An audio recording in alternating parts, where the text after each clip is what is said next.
नमस्कार साथियों, आप सभी का बहुत बहुत स्वागत है आज का इस क्लास में। आज हम इग्नू बीएड एंट्रेंस एग्जाम 2026 का सोशल साइंस में से जो क्वेश्चंस पूछे गए थे उनका आंसर्स डिस्कस करेंगे। तो वीडियो आपके लिए बहुत ही जरूरी है, क्योंकि अगर आपको इग्नू बीएड एंट्रेंस एग्जाम में बहुत ही बढ़िया परफॉर्म करना है, बहुत ही शानदार स्कोर करना है, तो आपको प्रीवियस ईयर क्वेश्चन प्रैक्टिस करना अनिवार्य है। जब आप प्रीवियस ईयर क्वेश्चन प्रैक्टिस करते हैं तब जाकर के आपको एक अनुमान, एक आइडिया लग जाता है कि अपकमिंग एग्जाम्स में किस प्रकार क्वेश्चंस पूछे जा सकते हैं। Question number 121, Harappa was located on the bank of river. Harappa जो सभ्यता है ये कौन सा नदी के तट पर प्रतिष्ठित है, यानी कि अवस्थित है, ये आपको बताना है। इंडस, रवि, सुतलेज, घाघर। तो इस प्रश्न का सही जवाब हो जाएगा रवि। आपको पता होगा हड़प्पा किस नदी के तट पर है, यह रवि नदी के तट पर है, इसीलिए इस प्रश्न का सटीक उत्तर ऑप्शन 2 हो जाएगा। चलिए आगे बढ़ते हैं। Question number 2, who administered as governor general in India, arrange in chronological order. आपको सही तरीके से क्या करना है, मिलान करना है, यानी कि पहले कौन हमारे भारतवर्ष में गवर्नर जनरल का कार्य किए हैं उनको पहले रखना है, बाद में जो किए हैं उनको बाद में रखना है। कुछ इस प्रकार पहले से लेकर के आपको समय अनुसार क्या करना है, इन्हें सीरियलाइज करना है। तो इस प्रश्न का सही जवाब हो जाएगा ऑप्शन 1। देखो, पहले जो हमारे देश में कार्य किए हैं गवर्नर जनरल के तौर पे वो थे वारेन हेस्टिंग्स। इसके बाद में कार्य करने के लिए आए लॉर्ड कॉर्नवालिस, इसके बाद में आए लॉर्ड वेलेस्ली और फिर आए लॉर्ड डलहौसी। ठीक है, चलिए आगे बढ़ते हैं। क्वेश्चन नंबर अब 123, Which of the following was the most important event during Kanishka's rule? Kanishka जिस समय शासन करते थे उनके समय में सबसे महत्वपूर्ण कौन सा घटना हुआ था? Option 1, expansion of Buddhism outside India, यानी कि भारतवर्ष के बाहर बुद्धिज्म, बौद्ध धर्म का प्रचार और प्रसार हुआ। ये कनिष्का के समय में नहीं हुआ, ये उतना महत्वपूर्ण कनिष्का के काल का, शासन काल का कार्य नहीं है। आगे बढ़ते हैं। ऑप्शन 2, री इमर्जेंस ऑफ जैनिज्म, जैन धर्म का पुनर्जागरण हुआ। यह भी सही बात नहीं है, यह कनिष्का का शासनकाल में नहीं हुआ था। Option 3, fourth Buddhist council at Srinagar, यह सही बात है क्योंकि श्रीनगर में बुद्धिस्ट काउंसिल बनाया गया कनिष्का के शासनकाल में, इसीलिए इस प्रश्न का सही उत्तर ऑप्शन 3 होगा। ऑप्शन 4, गंधरा स्कूल ऑफ आर्ट, यह भी गलत बात है, ये कनिष्का का शासनकाल में नहीं हुआ था। आगे बढ़ते हैं। Question number 124, Where did Gandhiji produce salt from sea water during freedom struggle? Freedom struggle के समय गांधीजी ने कहा नमक उत्पादन किया था, प्रोड्यूस किया था?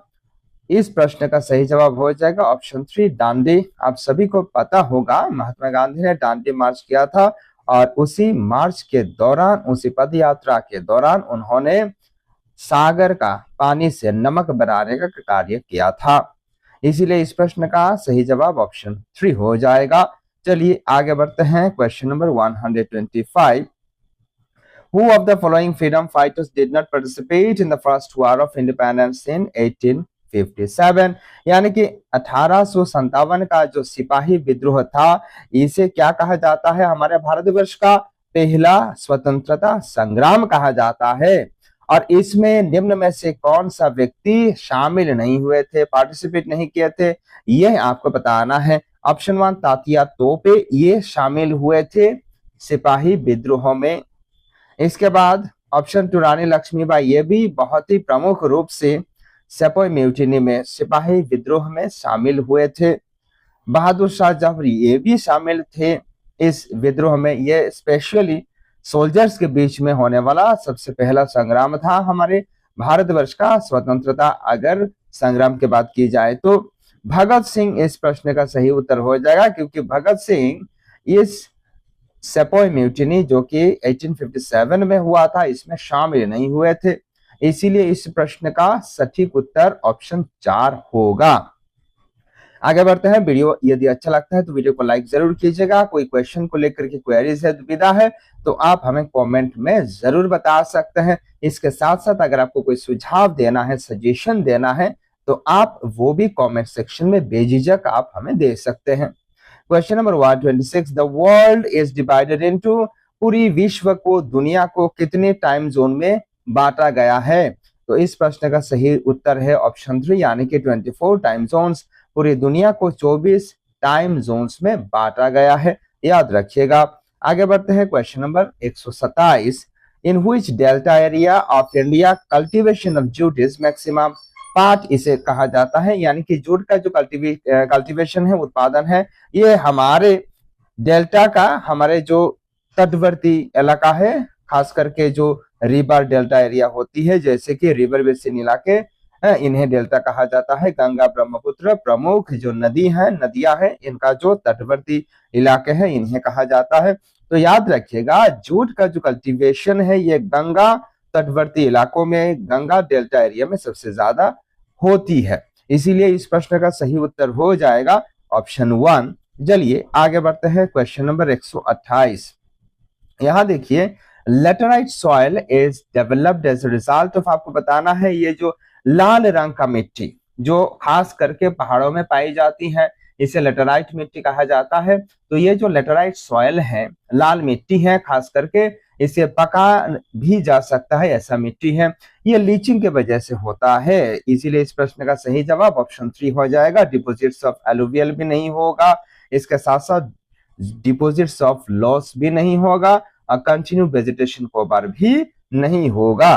ठीक है, चलिए आगे बढ़ते हैं question number 129, the Suez canal connects, आपको बताना है जो स्वेज कैनल है ये किसे कनेक्ट करता है। याद रखिएगा, स्वेज कैनल जो है ये मेडिटेरेनियन सी और रेड सी को कनेक्ट करने का कार्य करता है, इसीलिए इस प्रश्न का सटीक उत्तर ऑप्शन 2 हो जाएगा। Baltic sea with North sea, ये भी गलत है। Red sea with Caspian sea, ये भी गलत है। Mediterranean sea with North sea, ये भी गलत है। आगे बढ़ते हैं question number 130, all vital atmospheric processes leading to various climatic and weather conditions take place in, आपको बताना है जो आबहवा को लेकर के परिवर्तन होती है, ऋतु परिवर्तन जो हमें देखने को प्राप्त होती है, ये कौन सा वायुमंडल का स्तर पर होता है? ट्रोपोस्फियर, यस, यही है इस प्रश्न का सटीक उत्तर, क्योंकि ट्रोपोस्फियर जो कि सबसे निचली, अगर हम मिट्टी से ऊपर काउंट करके जाएंगे तो सबसे निचली जो स्तर है, जो लेयर है, ये ट्रोपोस्फियर है, और ट्रोपोस्फियर में ही weather change, weather condition, climate change सब कुछ देखने को हमें मिलती है। अगर हम आयोनोस्फियर में जाएंगे, आयोनोस्फियर में अगर हम इसे ऑब्जर्व करेंगे तो वहां कुछ इस प्रकार जो फेनोमेनन है, जो वेदर कंडीशंस का परिवर्तन है, बदलाव है, ये हमें देखने को नहीं मिलती है। एक्सोस्फियर में भी नहीं मिलती है और स्ट्रेटोस्फियर में भी नहीं मिलती है। ठीक है, चलिए जी आगे बढ़ते हैं question number 131, devaluation of currency helps to promote, currency का जो वैल्यूएशन है इसे जब हम घटा देते हैं, कम कर देते हैं, तो यह कार्य नेशनल इनकम के लिए मददगार साबित नहीं होती है, सेविंग्स के लिए भी मददगार साबित नहीं होती है। इंपोर्ट्स यानी कि बाहरी जो चीजें हैं, जैसे कि हम कच्चे तेल मंगवाते हैं ईरान से, इराक से, प्रमुख जो हम मंगवाने वाली चीजें हैं जिन्हें हम इंपोर्ट करते हैं, बाहर से हम लाते हैं, उनको कम दाम में ला पाते हैं, ये भी गलत बात है। एक्सपोर्ट्स में ये मददगार साबित होती है। जब हम डिवैल्यूएशन ऑफ करेंसी, हमारे जो मुद्रा है, करेंसी है, इसे जब हम क्या करते हैं, डिवैल्यूएशन करते हैं, थोड़ा कम करते हैं, तो ये एक्सपोर्ट में मददगार साबित होती है, इसीलिए इस प्रश्न का सटीक उत्तर ऑप्शन 4 हो जाएगा। Question number 132, movement along the same demand curve is known as, यह इकोनॉमिक्स से, अर्थशास्त्र से पूछा गया सवाल है। जो डिमांड कर्व होता है, देखिए जब डिमांड बढ़ता है तो सप्लाई भी बढ़ता है, और जब डिमांड घटता है तो सप्लाई भी घटता है, कुछ इस प्रकार ये कर्व में इंडिकेट किया जाता है। तो जब डिमांड कर्व में मूवमेंट होता है, सेम में डिमांड कर्व में मूवमेंट होता है, तो यह मूवमेंट क्या करता है, ये extension and contraction of demand, यानी कि डिमांड का घटना और बढ़ाना इसे इंडिकेट करता है, इसे सुझाता है। ठीक है, इसीलिए इसका सही जवाब ऑप्शन 1 हो जाएगा। चलिए आगे बढ़ते हैं question number 133, Which of the following rates is not decided by the Reserve Bank of India, निम्न में से कौन सा रेट, कौन सा दर को reserve bank of India RBI decide नहीं करती है? तो इस प्रश्न का सही उत्तर हो जाएगा option 4, income tax rate. Income tax का जो दर है, जो रेट है, ये सेंट्रल गवर्नमेंट खास करके मिनिस्ट्री ऑफ फाइनेंस द्वारा ये पार्लियामेंट में कानून लाते हैं, इसके बाद ये क्या करते हैं, इसे लगाते हैं। तो ये जो है ये रिजर्व बैंक ऑफ इंडिया नहीं करती है। बाकी देखो बैंक रेट, इसके साथ साथ रिवर्स रेपो रेट ये सब reserve bank of India RBI करती है। लेकिन इनकम टैक्स का कार्य, जो इनकम टैक्स का जो रेट है ये फिक्स करने का कार्य हमारे देश का जो केंद्र सरकार है, ये केंद्र सरकार का स्पेशली मिनिस्ट्री ऑफ फाइनेंस करती है। आगे बढ़ते हैं question number 134, the difference between the export and import of services is called. तो एक्सपोर्ट और इंपोर्ट का जो सर्विसेज है, जो डिफरेंस होता है एक्सपोर्ट करने का और इंपोर्ट करने का, इसे क्या कहा जाता है, तो याद रखिएगा इसे कहा जाता है बैलेंस ऑफ इनविजिबल्स। इसीलिए इस प्रश्न का सटीक उत्तर हो जाएगा ऑप्शन 2, याद रखिएगा। चलिए आगे बढ़ते हैं question number 135, 135। Here is the question, to avoid the excess burden of tax there should be. Tax का जब ज्यादा बर्डन हो जाता है तब क्या करना है, इसे अवॉइड करने के लिए क्या करना चाहिए। याद रखिएगा जब बर्डन ऑफ टैक्स ज्यादा हो जाता है तो इसके बाद क्या होना चाहिए, इसके बाद जो महत्वपूर्ण चीज हो जाता है वो होता है जीरो मार्जिनल टैक्स रेट। तब मार्जिनल जो रेट है उसे कम करना होता है, उसे शून्य कर देना होता है। ऑप्शन 2 इसका सही जवाब होगा। आगे बढ़ते हैं question number 136, the chief justice of A high court in India is appointed by the. हमारे देश का जो विभिन्न राज्य है उनका जो हाई कोर्ट से, हाई कोर्ट में जो चीफ जस्टिस को अपॉइंट किया जाता है, नियुक्त किया जाता है, इसे किसके द्वारा नियुक्त किया जाता है, तो याद रखिएगा इन्हें भारत का महामहिम राष्ट्रपति द्वारा नियुक्त की जाती है। इसलिए इसका सही जवाब ऑप्शन 4 होगा। चलिए आगे बढ़ते हैं question number 137, who gives recognition to political parties in India. जैसे कि भाजपा, सपा, आम आदमी पार्टी, कांग्रेस, ये सब जो पॉलिटिकल पार्टीज है हमारे देश में जो कार्य करती हैं, इनका रिकॉग्निशन, यानी कि यह एक नेशनलाइज्ड पॉलिटिकल पार्टी है, इस चीज का रिकॉग्निशन हमारे भारतवर्ष का जो चुनाव आयोग, इलेक्शन कमीशन ऑफ इंडिया है, यही देने का, यही रिकॉग्नाइज करने का कार्य करती है। इसीलिए इस प्रश्न का सही जवाब ऑप्शन 3 होगा। पार्लियामेंट ऑफ इंडिया भी नहीं है, प्रेसिडेंट ऑफ इंडिया भी नहीं है, सुप्रीम कोर्ट ऑफ इंडिया भी यह कार्य नहीं करती है।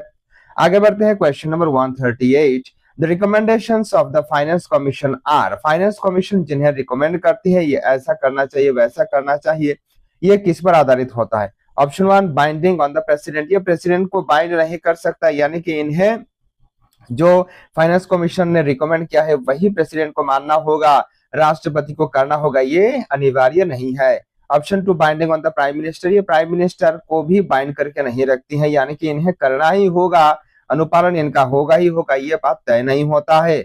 Option 3 generally accepted as a matter of convention, yes, ये जो रिकमेंडेशंस फाइनेंस कमीशन देती है इन्हें कन्वेंशन के तौर पे एक्सेप्ट किया जाता है, ग्रहण किया जाता है। इसीलिए इस प्रश्न का सटीक उत्तर ऑप्शन 3 होगा।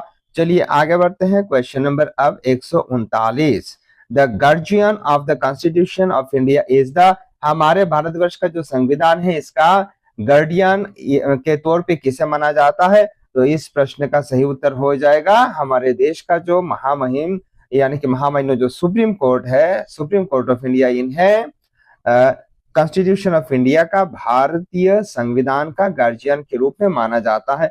इसीलिए ऑप्शन 2 इसका सही जवाब होगा। Question number 140 and this is the last question, the attorney general of India is appointed by. हमारे देश का जो अटॉर्नी जनरल है इन्हें कौन अपॉइंट करता है, इन्हें कौन नियुक्त प्रदान करता है, तो इस प्रश्न का सटीक उत्तर क्या होगा। Option 1 the chief justice of supreme court, ये गलत बात है, सुप्रीम कोर्ट का चीफ जस्टिस नहीं करता है यह कार्य। Option 2 the minister of law, यह भी गलत बात है, कानून के जो मंत्री हैं वो यह कार्य नहीं करते हैं। The president, yes this is the right answer, यह कार्य भी प्रेसिडेंट, भारतवर्ष का महामहिम राष्ट्रपति ही करते हैं। इसलिए इसका सटीक उत्तर ऑप्शन 3 होगा। और ऑप्शन डी है the controller and auditor general, यह इनका काम नहीं होता है, याद रखिएगा। डियर स्टूडेंट्स, आज का वीडियो में बस इतना ही, मिलते हैं आपसे अगला वीडियो में और कोई शानदार टॉपिक के साथ। तब तक के लिए आप इसी प्रकार पढ़ाई करते रहिए, आगे बढ़ते रहिए। नमस्कार, जय हिंद।